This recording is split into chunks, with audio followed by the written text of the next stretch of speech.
बॉलिवूडमधील दमदार अभिनेता पंकज त्रिपाठी यांच्या कुटुंबावर दुःखाचा डोंगर कोसळला आहे। त्यांच्या मोठ्या भावावर धारदार शस्त्राने जीव घेणा हल्ला करण्यात आला आहे। जमीन वादातून झालेल्या या हल्ल्यामुळे संपूर्ण बिहार हादरले आहे। नेमकं काय घडलं पाहूया या धक्कादायक प्रकरणाचा संपूर्ण तपशील।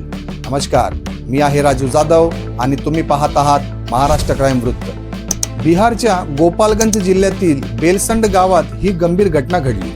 बॉलिवूड अभिनेता पंकज त्रिपाठी यांचे मोठे भाऊ विजेंद्रनाथ तिवारी यांच्यावर काही अज्ञात हल्लेखोरांनी धारदार शस्त्राने हल्ला केला।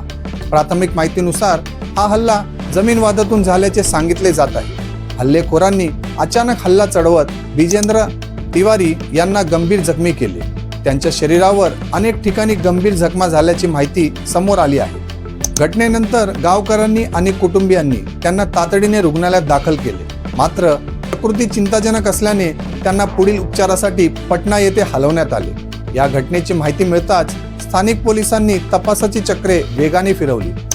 आरोपींचा शोध घेण्यासाठी विशेष पथके तयार करण्यात आले असून विविध ठिकाणी छापेमारी सुरू आहे। पंकज त्रिपाठी हे सध्या हिंदी चित्रपटसृष्टीतील आघाडीचे अभिनेते आहेत। त्यांच्या कुटुंबावर आलेल्या या संकटामुळे चाहत्यांमध्ये चिंतेचे वातावरण निर्माण झाले आहे। पोलिसांकडून हल्ल्यामागील नेमके कारण शोधले जात असून जमीन वाद हा प्रमुख संशयाचा मुद्दा मानला जात आहे। मात्र तपास पूर्ण झाल्यानंतरच सत्य समोर येणार आहे। या प्रकरणात पुढे काय घडणार, आरोपींना अटक होणार का आणि विजेंद्र तिवारी यांची प्रकृती कशी आहे, यावरील प्रत्येक अपडेटसाठी महाराष्ट्र क्राईम वृत्त चॅनेलला सबस्क्राईब करा। धन्यवाद।